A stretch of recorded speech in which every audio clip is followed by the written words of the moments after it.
Hello, America. My name is Colin, and today we're going to talk about a very serious issue developing in the country. It's about the rights of animal testing and the pros and cons. Today we have a special guest for you. His name is Dr. Professor Max Riffle. Hello, Colin. Thanks for having me. It's an honor to be on your show. I watch this all the time. It is Actually, great. I grew up watching this. It is a hell of a show. Doctor, Colin. tell me some things that involve animal testing. Well, What America should know. the positives and negatives of animal testing is really based. Give me the positives first. All right. Well, the positives is that you have a animal that you're testing rather than a human. So you're going in, and if you mess up or if you have to learn something in order to get the procedure right, it is important that you're using an animal for the first try rather than a human. And also, animals are good to be used also because they're like chimpanzees are 99% same DNA as humans. So we're really pretty similar, and a lot of the procedures that we can learn from chimps could then be used on humans. But the negatives, however, would be that the animals could die from the procedures.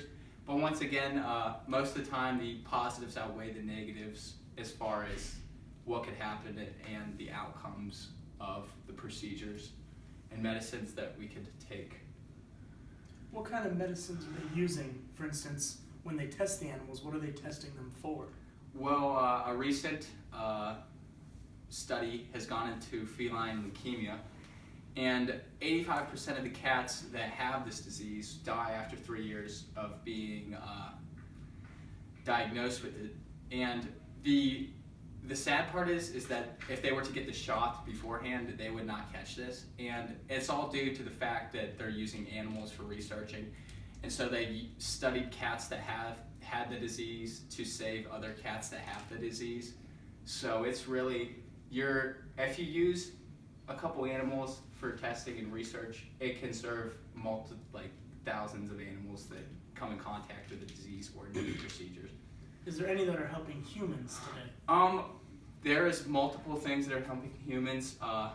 Actually, humans would not be nearly as far as we are now without the help of animal tests. So one example is that there's a naked mole rat, and they just found out that it doesn't get cancer because of the rare sugar molecules in it.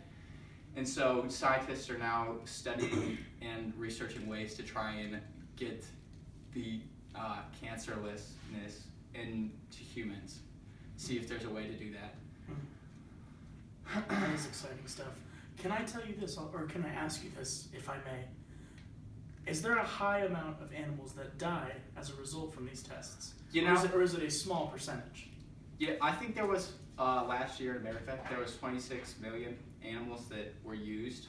I'm not sure how many died, but they were used. But it is also important to keep in mind that whereas 26 million were used to be studied, over billions of chickens were eaten and killed for food, and millions of pigs and cows were also killed and eaten for food. So I don't like to look at the negatives of death because of research, because we also eat food that doesn't nearly do as much good. Well, America, I think we've seen both sides of this seesaw, and it's up for you to decide. So we'll see you next week. Adios.